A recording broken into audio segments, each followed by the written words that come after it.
When you have a group that says, quote unquote, Black Lives Matter, I condemn such a group. Can I get a chair? 52 mindset, 52 mindset, 52 mindset. Y'all niggas ain't grind yet. I wanted this opportunity for us to sit down and you know, I took whatever video you posted for the world to see, and I put it out for, you know, for you to be able to clarify what's happening, because you know what I didn't want was, I didn't want a message missed, and I didn't want people to take, you know, or misunderstood like I may have, like you said I have. I don't want them to misunderstand what maybe your message was. So as we get the opportunity to sit down, you know, between the three of us, I want to, you know, discuss exactly what that video meant and what that may be. I think as we do that, before we even get into that, I think we have to, everybody got a nice little background with some drinks in it. Maybe I should have something in mind. But I think we should be able to explain who we are. You know, I'm Cordell. You know, I met Alex through working with him for the last, you know, 6 years, 5 years. We worked together for 5 years, correct. And Spanish Harlem, 100th Street and First Ave. So, and LeVon worked right along with us, you know. I think 6 years. And I think 6 years. I was there a little longer with Alex. Yeah. For 1 more year. So, yeah. So you know, I met you as a person that was in the community, that was working with our kids in that community. So, you know, when I met you, it was, you know, that feeling like, you know, he's here to serve the people, and he, you know, he wants to like enlighten, you know, my young people, the people I can look at and say, I see, you know, a future in them, you know, based off of what I may have went through. I see, you know, you as a white male being able to try to like shed some light on certain things. A couple years later, in a video later, my view has changed a little bit. And the view has changed based off of, you know, a little bit more so with a video that, like you said, I misunderstood. I noticed that, well, let me just play the portion in which I caught from it. Go ahead. Whenever a separation occurs, it in itself does not mean that there is equality.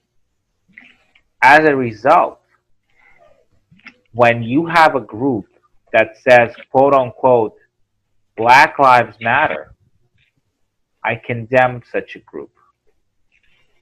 We all matter.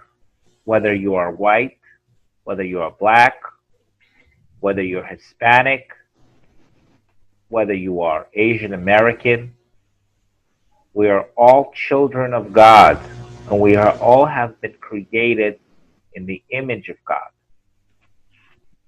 And when you say things like Black Lives Matter, or White Lives Matter, or the KKK, all of those groups I condemn. I want to be part of a group that says the human race matters. So before we even dissect the video, and maybe me and LeBron even speak against the things that may be misinterpreted, I do have a couple of questions that, well, my first question is like, what pushed you to feel the need to delete the video? It was a 14-minute video that was up there. I recorded maybe about a minute of it, and then immediately once I spoke out about the misinterpretation or the things that you said, I noticed that the video was immediately taken down. I will tell you, once your video posted, it created a lot of comments from the people that responded. And those comments, I would say, are 100% false. And I can go through some of them. And it didn't give me a chance, as you said, to give my point of view. So I don't have a problem at one point perhaps reposting that video, but the comments came right away. So I want to be fair to me and speak to you, come to some sort of an agreement, and then, like I said, I may post the video back. So Alex, let me just pause right there. So we would never come to an agreement, right? So reason why, for you to sit there and state all lives matter, right? Okay. That alone is total bullshit, right? You can't sit So, there. Hold on. oh, Let me yeah, explain. okay. So you can't say all lives matter when black ones don't. You dig what I'm saying? So I don't know if you got research right now. I know this was like last minute impromptu interview, but if you can, and you're a teacher, so I'm pretty sure you're very knowledgeable. If you can give me 2 examples, maybe 3 of a situation where a Caucasian male female was either gunned down by a police officer for having candy or for buying a lottery ticket or for celebrating, going to his bachelor party or whatnot. When was the last time you experienced that or heard of that? I don't know. Exactly. I do not know. You answered the question for me. You know what I mean? So that alone, you can't say all lives matter. So I'm gonna stop right there. King, you can continue on with your conversation. Wait, can I just respond to what you said? Of course. Primo, Hey, catch your response, Alex. this, the thing is the, the points that were made when I said that, that was not in any way to instigate hate. Okay. Just so you know, when I said that at the end, we are all children of God, I believed in that. So it wasn't, my intention was not to hurt any or isolate any particular group. And if it came off that way, I'm sorry. Like I said, that comment was not in any way or shape to, and like I said, I believe that all people should be mixed. I said that. I never said one group should be better than another or one group shouldn't have the same equal rights as another. I never said in the video. But my goal was to say, you know what? I want every single life matter in this country, black or white or Hispanic, whatever it is. I think as we dissect it, I heard your apology. You threw it out, but I think you threw it out before even understanding what you may have done that was wrong.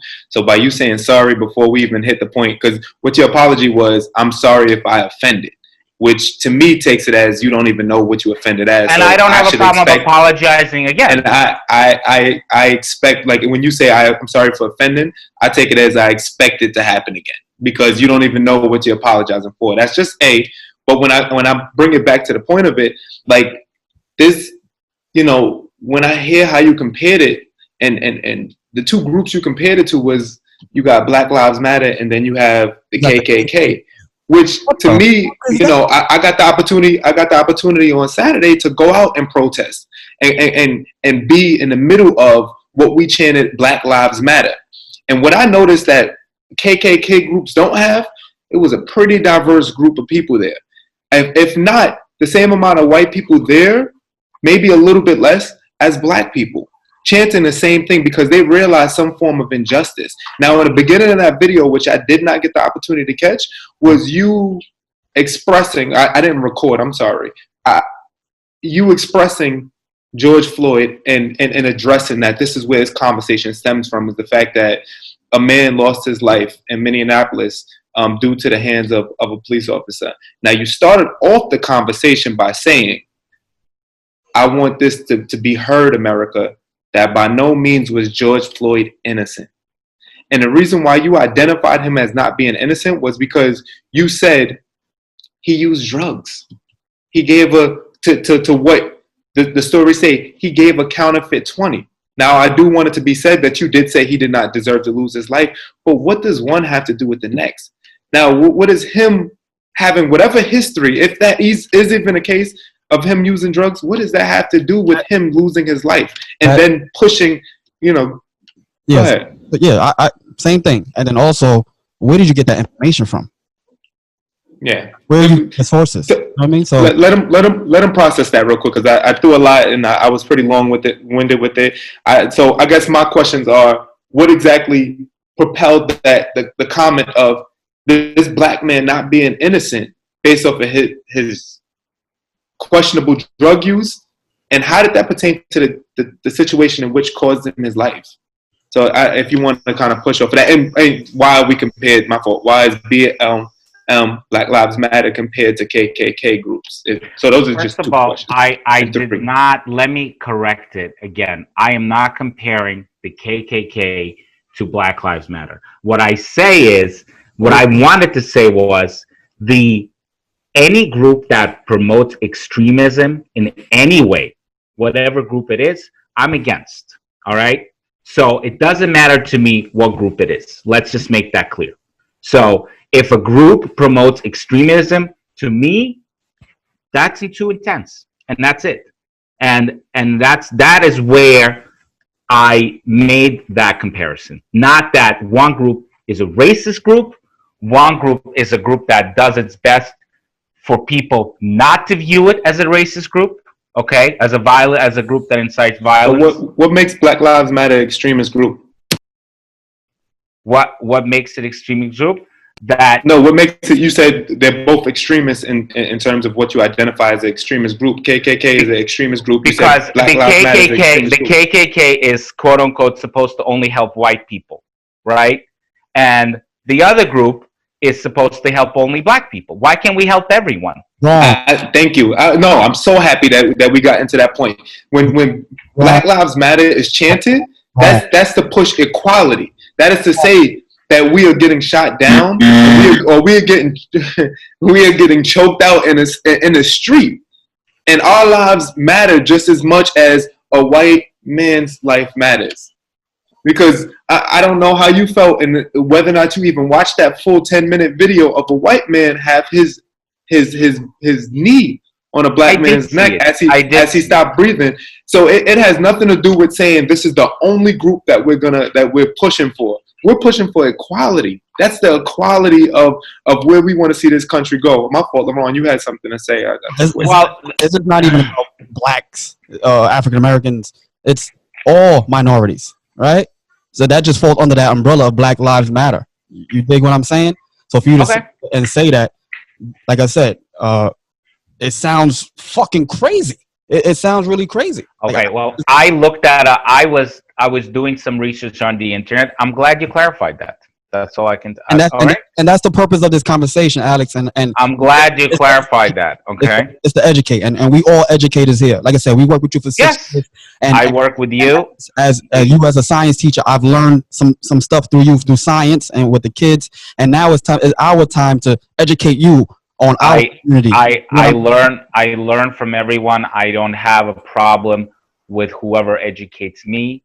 We can all learn from each other. That's fine. So would you say that would you say that you're open to accept us giving knowledge to you, educating you about what's going on? Well, if I was not, I would just say fuck both of you, or Cordell, because he's the one that called the meeting, and I would have said I'll stand by with that. You want to post your thing, you post your thing, I'll do my thing, and that'll be the end. And we'll be standing at the end of the day on two separate sides of the street. Absolutely. And that's not going to change. Absolutely. So that is why I agree to this. And like I said, Can I get back to that question? I'm sorry. I hate to cut off, but I want to get back to that question of what took away from his innocence that you started that message, that you started the video off with. Let's be honest, America.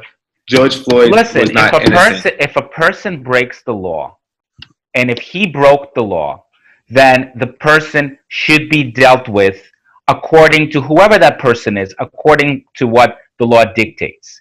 However, there is no way that I believe in even the smallest drop, that what happened to him with the boot and the choking, that's just way too much in extreme. No human being deserves to die for whatever they did, unless it's capital crime. What criminal activity was shown or seen in that moment? The officers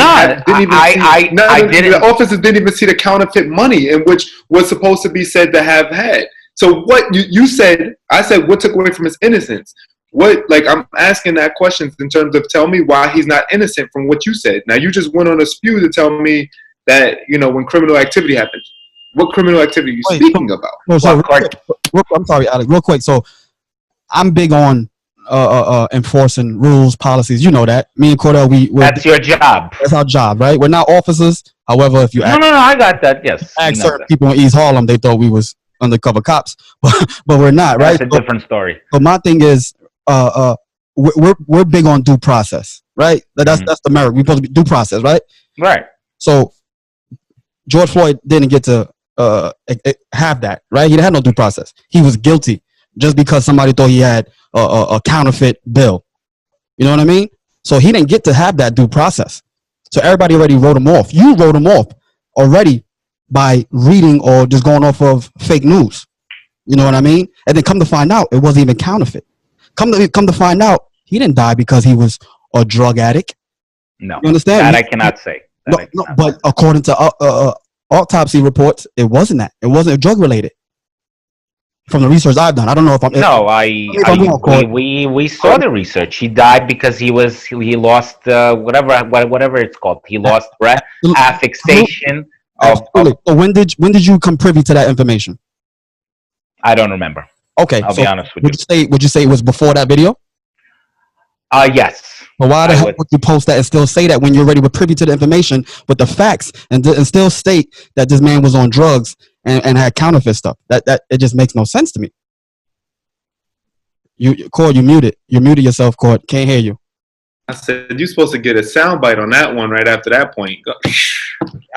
I just don't get it. I'll edit it later, but I said I just don't understand that. Like, I get what you're saying, and by all means, Alex, I appreciate it. I appreciate this conversation. I really do. Mm-hmm. You know what I mean? And this is not this is not an ambush. This is not we're attacking you. This is a conversation, and I'm pretty sure there's a lot others that also have the same views and different views, and we want to have that conversation. This is what that platform's for.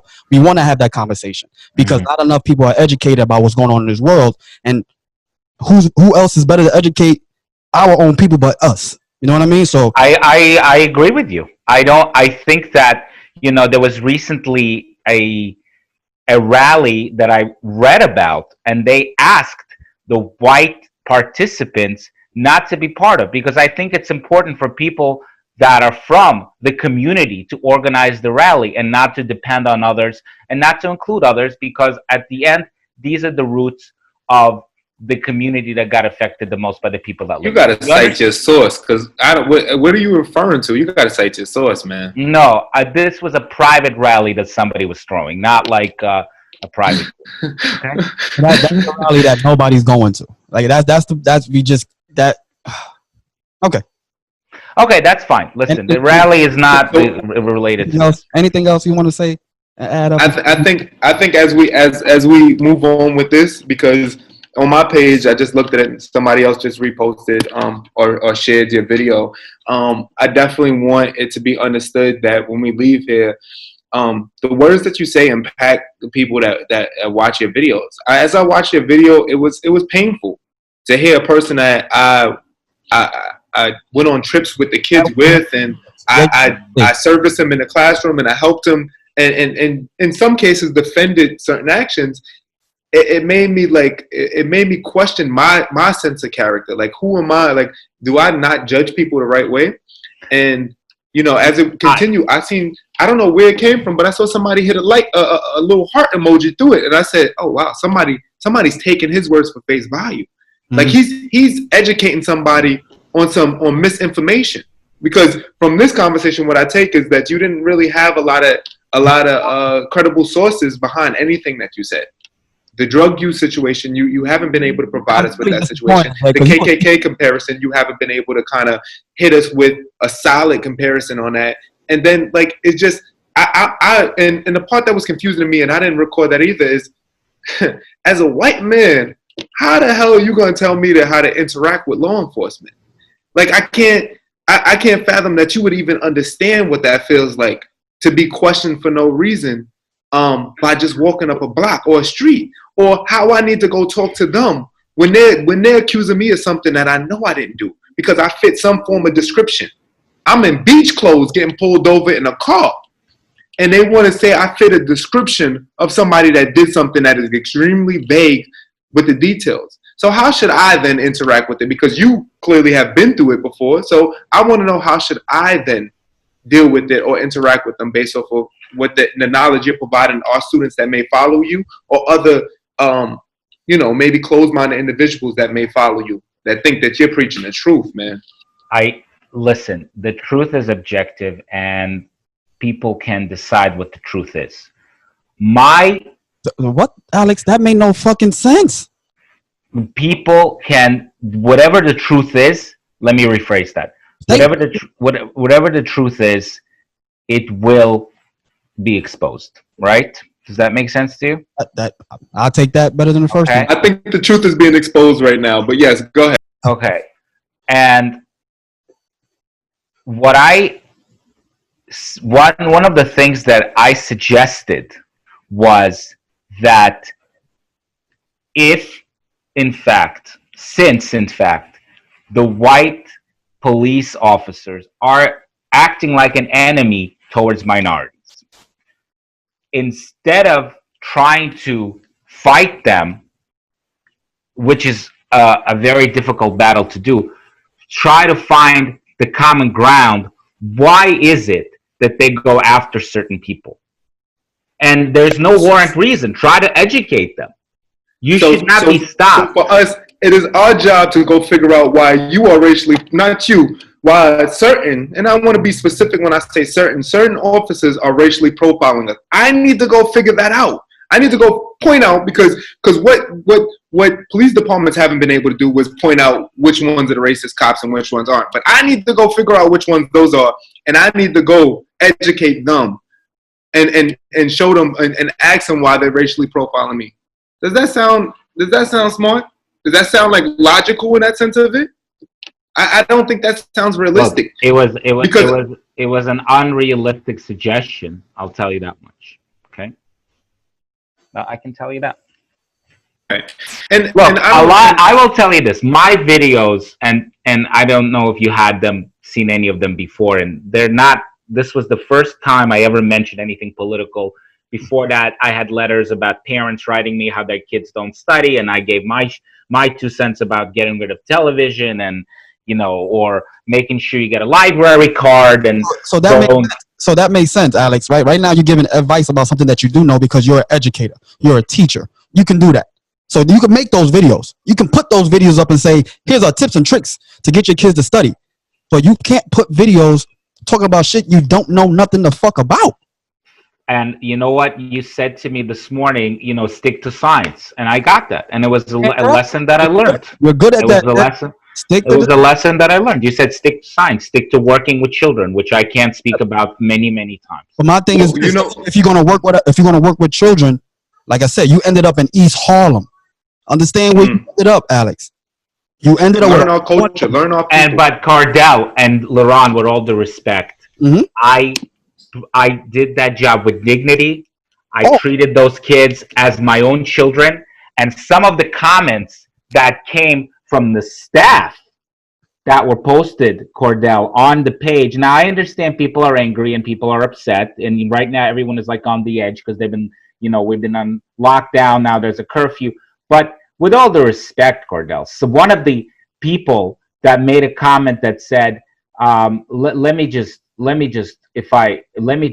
it back.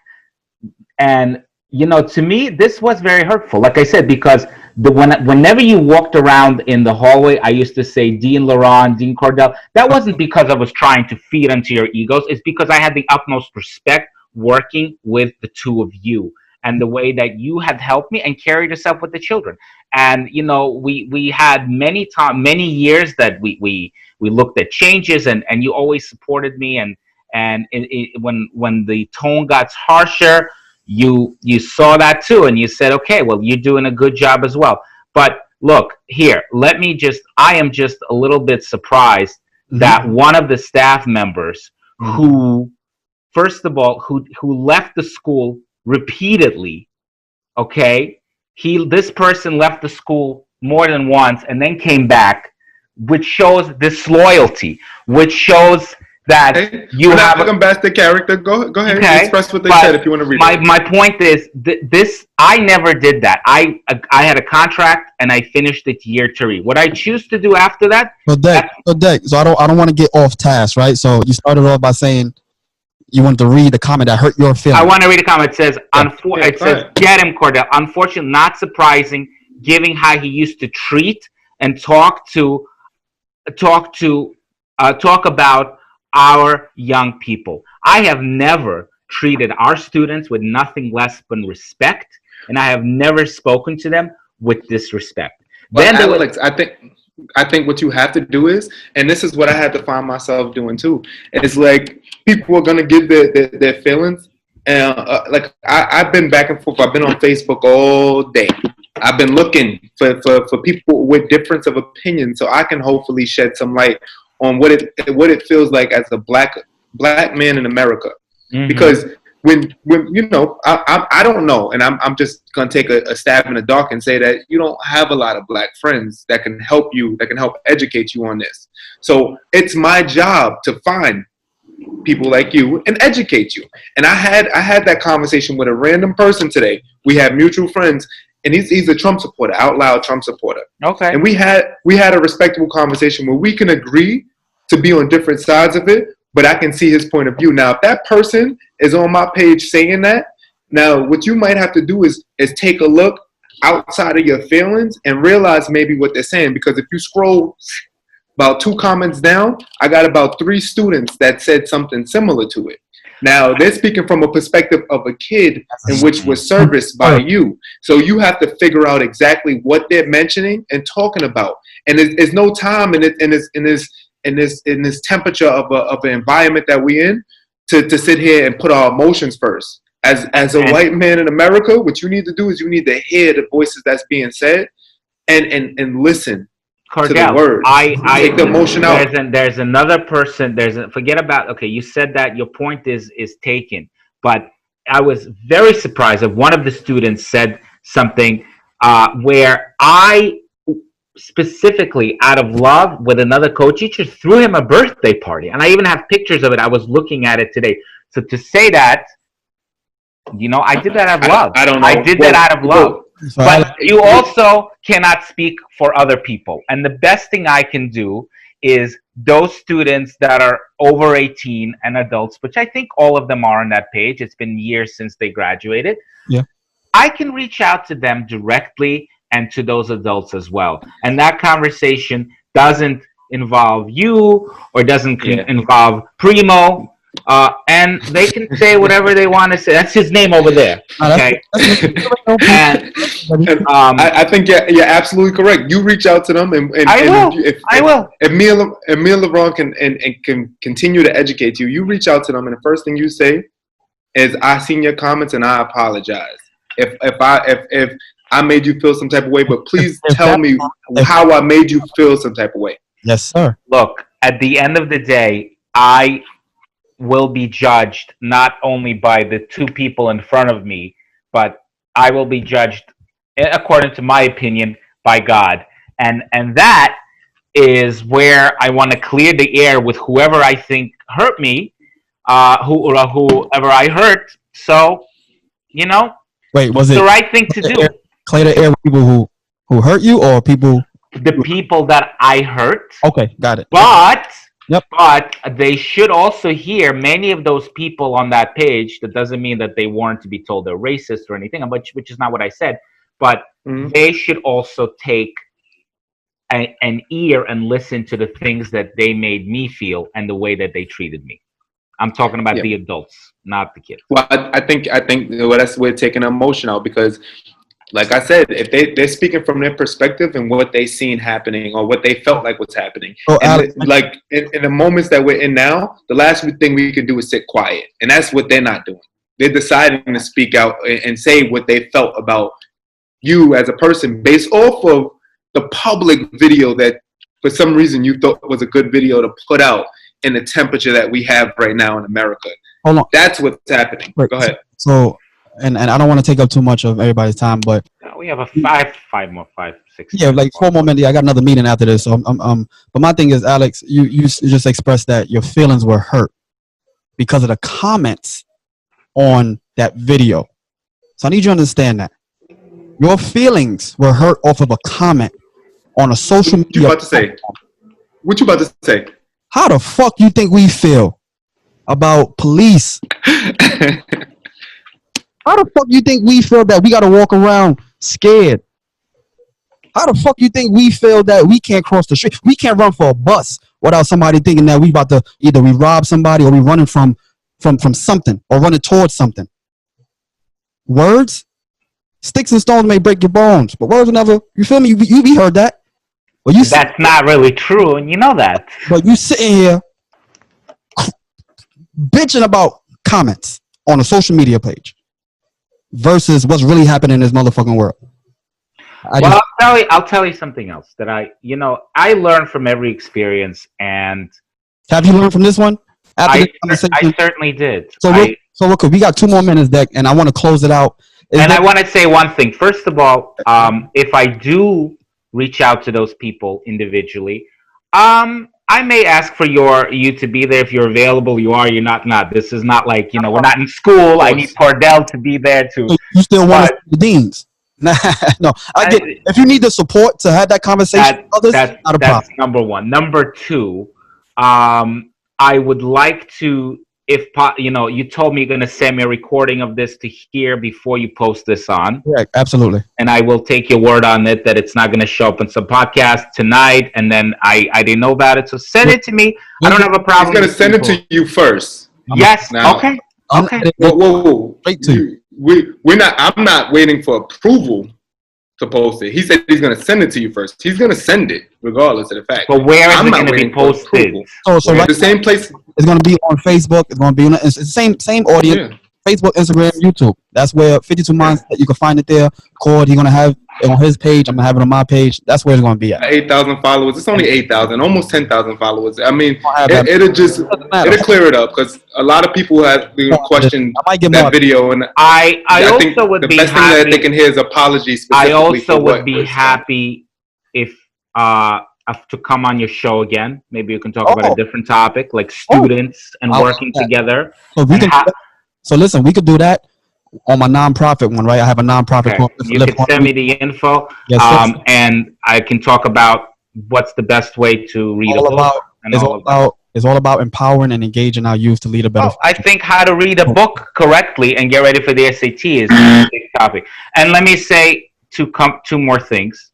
Yep. The next thing I want to say is, I feel really terrible, and I'm sorry if I hurt you and Laurent and whoever else to the world. I really, truly, I'm not a person to hurt anyone. I'm sorry if I hurt the members of the Black Lives Matter movement.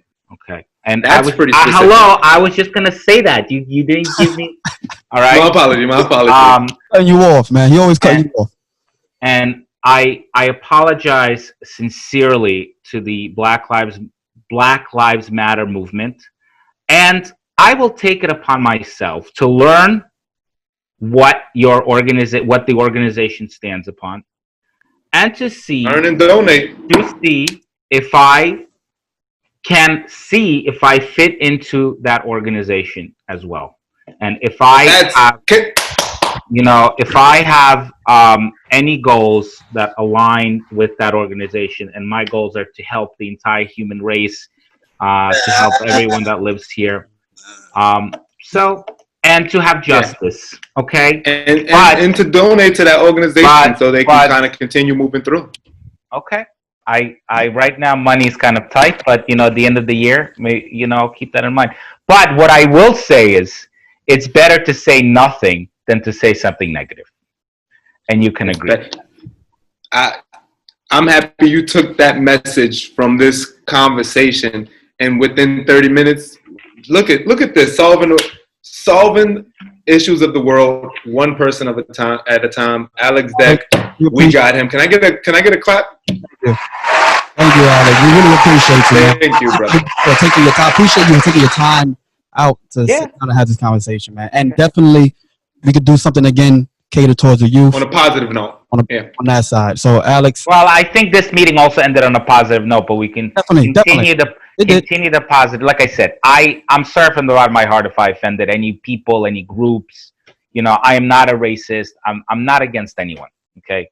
I don't even hurt a fly. We appreciate you clarifying that. And thank you. You too. Like I said, we worked very closely. I have the utmost respect for your work, for the way that you conduct yourself, and I hope that whatever you do, it's going to bring light to the world. There you go. Can I get a chair? 52 mindset. 52 mindset. 52 mindset. Y'all niggas ain't grind yet. 52 mindset, 52 mindset, 52 mindset. Ain't it that time yet? 52 mindset, 52 mindset, 52 mindset. Y'all niggas ain't grind yet. 52 mindset, 52 mindset.